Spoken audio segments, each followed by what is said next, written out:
Thank you for the question. I want to remind the senator that I was part of the negotiating those reforms, and I think you're aware of that. So I actually know what happened I know you were during not in those. the room, but I do know you were aware of them. No, I was very involved in it. But you were not the in the back room. and forth. No, I was very involved. I was in the room. You were not in the room. I know you were. We was very involved in it because we were talking with the Doesn't matter. House, I asked and you a question. you know, What is the training Senator, you know that we agreed to all this stuff that you said. And the fact is that you guys walked away because you had primary elections. No. Welcome back to the show. If you've been watching the legacy media lately, you've seen the left launch a coordinated attack against our border enforcement agencies. They are doing everything they can to defund, discredit, and dismantle the brave men and women of ICE and Border Patrol. But when Senate Senator Patty Murray tried to ambush Department of Homeland Security Secretary Markwayne Mullin during a high-stakes budget hearing, she ran straight into a brick wall of facts. Murray thought she could use standard establishment talking points to claim the administration was avoiding accountability. Instead, Mullin exposed the fundamental hypocrisy of Senate Democrats. They love to sit in their high chairs and demand tighter regulations, but when it comes time to actually vote on the funding bills that provide safety gear, body cameras, and training for our agents, they walk away from the table. USSenate.gov. What you're about to see is a masterclass in conservative accountability. Mullin doesn't let the left rewrite history, and he forces them to own the consequences of their obstruction.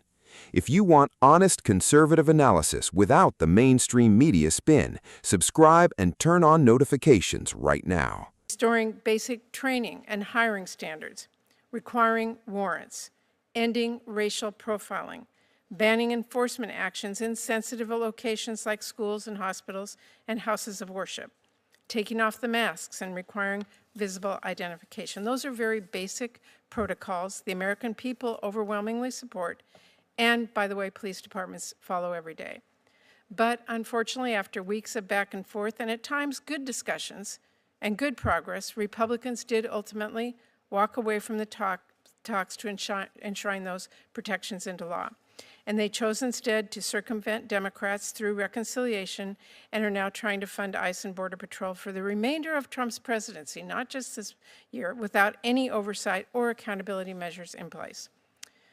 This is exactly what led to the horrors that we did witness in Minneapolis and across the country. And I want to be very clear, Secretary Mullin. I'm watching closely to see what steps you now take as the new DHS Secretary. And I have to say, I have yet to see you take back the reins from Stephen Miller, because even now we are seeing some outrageous proposals.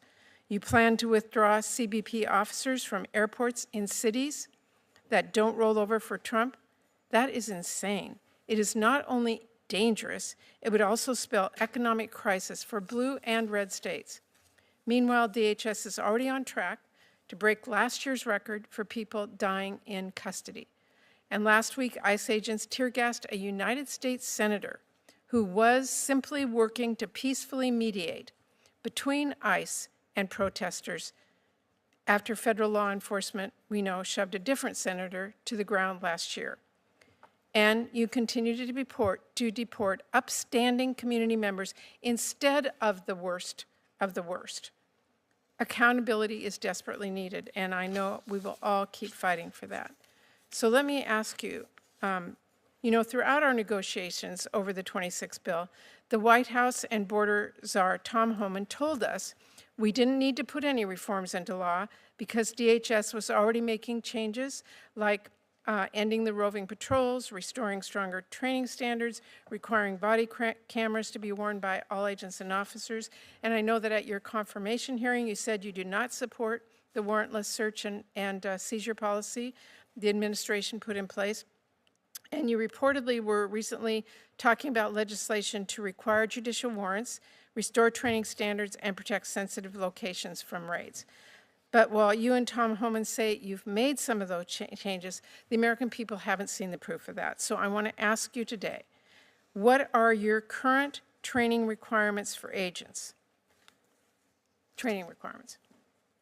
Thank you for the question. I want to remind the senator that I was part of the negotiating those reforms.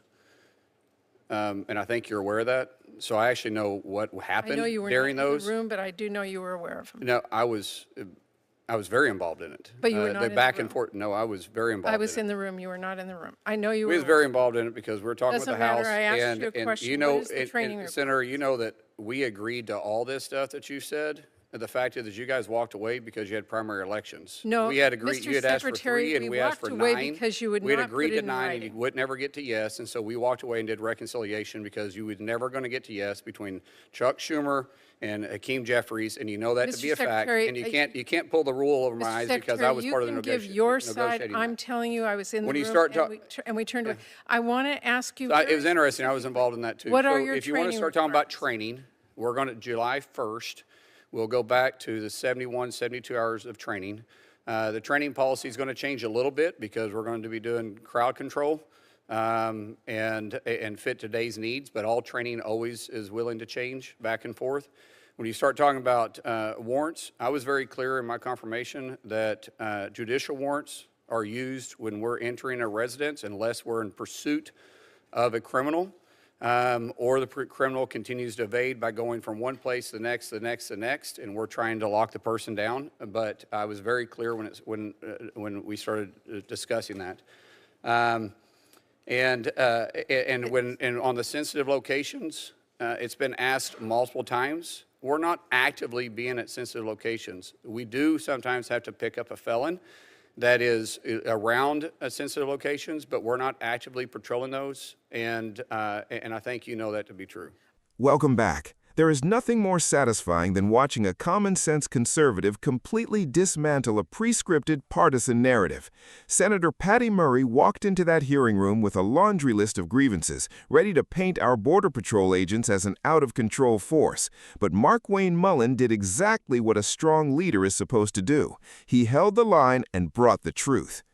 Let's look at the absolute climax of that exchange. Murray tries to play a game of political semantics, demanding to know about body cameras and agent tracking. She's grandstanding for the cameras. But look at how quickly Mullin completely shuts it down.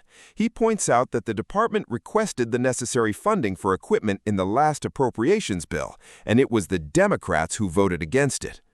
How do you demand a department implement widespread changes while actively withholding the resources to do so? It makes absolutely no sense, and Mullin exposed that glaring contradiction for the entire country to see.